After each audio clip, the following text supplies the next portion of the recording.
GHMC ఆఫీసులో health and sanitation పై Baldia commissioner Janardhan Reddy review చేస్తున్నారు. 2 కీలకమైన విభాగాల్లో అవినీతి పెరిగిపోయిందన్న ఆరోపణలతో సమీక్ష చేస్తున్నారు. సమావేశానికి హాజరైన డిప్యూటీ ఆఫీసర్లు, హెల్త్ ఆఫీసర్లు హాజరయ్యారు. ట్రాన్స్పోర్ట్, హెల్త్ అండ్ శానిటేషన్ విభాగాల్లో కీలక మార్పులు తీసుకురావాలని కమిషనర్ భావిస్తున్నారు. మరిన్ని అప్డేట్స్ మా ప్రతినిధి ప్రభాకర్ లైవ్ లో అందిస్తారు.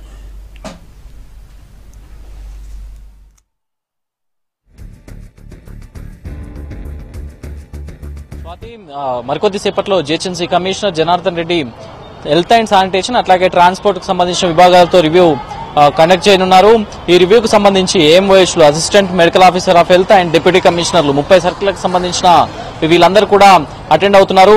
ముఖ్యంగా జీహెచ్ఎంసీలోని ప్రధానంగా హెల్త్ అండ్ శానిటేషన్ విభాగంలో కరప్షన్ పెరిగిపోతుంది, అవినీతి గ్రౌండ్ లెవెల్లో బాగా పెరుగుతుంది అని ఆరోపణలు ఉన్న నేపథ్యంలో హెల్త్ అండ్ శానిటేషన్ పైన రివ్యూ కండక్ట్ చేయడం ఇప్పుడు చర్చనీయాంశంగా మారింది.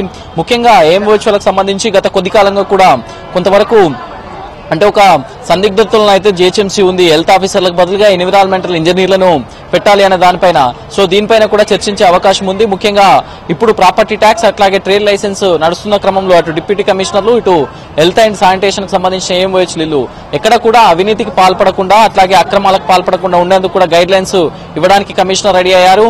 ముఖ్యంగా హెల్త్ అండ్ శానిటేషన్, ట్రాన్స్పోర్ట్ కు సంబంధించి జీహెచ్ఎంసీలో చాలా కాలంగా పెద్ద ఆరోపణలున్నాయి. చాలా కరప్షన్, కోట్లలో అవినీతి జరుగుతుంది.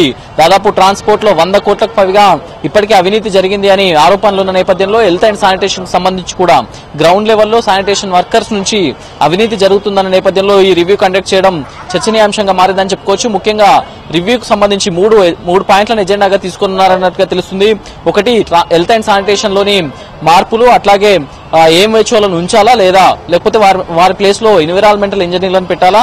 రెండవది, ట్రాన్స్పోర్ట్ డిపార్ట్మెంట్ ని ఇప్పటికే డీసెంట్రలైజ్ చేశారు, దాన్ని ఇంకా ఎలాంటి మార్పులు చేయాలనే దానిపైన. మూడవది, స్వచ్ఛ భారత్ మిషన్ కు సంబంధించి స్వచ్ఛ భారత్ మిషన్ లో అవలంబించాల్సిన అంశాలేంటి, హైదరాబాద్ నగరాన్ని ఎట్లా ఇంకా అభివృద్ధి చేయాల్సిన అవసరం ఉంది. స్వచ్ఛ భారత్ మొన్ననే తాజ్ మహల్ హోటల్లో జరిగిన మీటింగ్ లో క్లియర్ గా గైడ్ లైన్స్ ఇచ్చారు. మళ్ళీ దాన్ని ఒకసారి గ్రౌండ్ లెవెల్లోకి తీసుకెళ్లడానికి కూడా ఈ మీటింగ్ ను కండక్ట్ చేశారని చెప్తున్నారు. ముఖ్యంగానైతే శానిటేషన్ లో ఉన్న అవినీతి గ్రౌండ్ లెవెల్లో ఏఎంహెచ్ఓ, అట్లాగే శానిటరీ సూపర్వైజర్స్, శానిటరీ జవాన్, అట్లాగే ఫీల్డ్ అసిస్టెంట్స్ వరకు, శానిటరీ సూపర్వైజర్స్ వరకు ఎవరైతే ఉన్నారో ఆ లెవెల్లో జరుగుతున్న అవినీతి గురించి కూడా కమిషనర్ ఇప్పటికే చాలా ఆగ్రహంగా ఉన్నట్టు తెలుస్తుంది. ఇదివరకు కూడా 2-3 సార్లు దీనిపైన రివ్యూ కండక్ట్ చేశారు.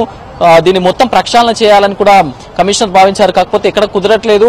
సో ఓన్లీ ఏఎంఓహెచ్లకు, శానిటేషన్ కు సంబంధించిన విధుల నుంచి మినహాయించి వాటిని ఎన్విరాన్మెంటల్ ఇంజనీర్లకు అప్పచెప్పాలని కూడా కమిషనర్ ప్లాన్ చేస్తున్నట్లుగా తెలుస్తుంది. ముఖ్యంగా ఎన్విరాన్మెంటల్ ఇంజనీర్లకు శానిటేషన్ అప్పచెప్తే బర్త్ అండ్ డెత్ అట్లాగే ట్రేడ్ లైసెన్స్, మిగతా ఇష్యూస్ ఏమైతే ఉంటాయో వాళ్ళందరూ అవి కూడా ఏఎంఓహెచ్లు చూసుకోవడానికి అవకాశం ఉంది. ముఖ్యంగా స్వాతి, ఇక్కడ 2 అంశాలు మొదటి నుంచి కూడా ప్రస్తావనకు వస్తున్నాయి. అసలు ఏఎంఓహెచ్కు ఉండాల్సిన అర్హతలు ఏంటి అని. ఎంబీబీఎస్ తర్వాత ఎంబీబీఎస్ చేసిన doctor, MD, SPM, social in prevent medicine అంటే కమ్యూనిటీ మెడిసిన్ కి సంబంధించి చేసిన వాళ్ళనే జీహెచ్ఎంసీలో కానివ్వండి ఇతర విభాగాల్లో హెల్త్ ఆఫీసర్ గా తీసుకుంటారు. కాకపోతే జీహెచ్ఎంసీలో ఆ పరిస్థితి కనిపించట్లేదు. వేల మీద 30 మంది ఏఎంఓహెచ్ఓలు ఉంటే దానిలో వేల మీద లెక్కబెట్టే అంత మందికి మాత్రమే ఎండి, ఎస్పీఎం ఉన్నట్టుగా తెలుస్తుంది. మిగతా వారందరూ కూడా ఎంబీబీఎస్ నుంచి మాత్రమే వచ్చి ఇక్కడ చేస్తున్నట్టు తెలుస్తుంది. మిగతా వాళ్ళందరూ కూడా లాంగ్ స్టాండింగ్ లో ఉన్నారు. దాదాపు 5-6 సంవత్సరాల నుంచి ఒకే ప్లేస్ లో పనిచేస్తున్న వాళ్ళు ఉన్నారు. 3-4 సంవత్సరాల నుంచి ఒకే ప్లేస్ లో పనిచేస్తున్న వాళ్ళు ఉన్నారు. ట్రాన్స్ఫర్స్ లేకుండా ఒకే ప్లేస్ లో పనిచేస్తున్న వాళ్ళ పైన కూడా తీవ్ర ఆరోపణలు ఉన్నాయి. నార్త్ జోన్ కు సంబంధించి కానివ్వండి, లేకపోతే అట్లాగే ఈస్ట్ జోన్ కు సంబంధించి, వెస్ట్ జోన్ కు సంబంధించి, ముఖ్యంగా వెస్ట్ జోన్, నార్త్ జోన్ కు సంబంధించిన ఏఎంఓహెచ్ఓ లాంగ్ స్టాండింగ్ లో ఉన్నారనే ఆరోపణలు ఉన్నాయి. సెంట్రల్ జోన్ కు సంబంధించిన కూడా ఏఎంఓహెచ్ఓల పైన కూడా లాంగ్ స్టాండింగ్ లో ఉన్నారు. సో వీళ్ళందరినీ కూడా రీవ్యాంప్ చేయాలి అని అయితే కమిషనర్ భావిస్తున్నారు. సో ఈ రివ్యూ కీలకం కానున్నట్లు తెలుస్తుంది స్వాతి. ముఖ్యంగా తీసుకోబోయే నిర్ణయాలకు ఈ రివ్యూ అయితే కీలకం కానున్నట్లు తెలుస్తుంది. Right, thank you Prabhakar.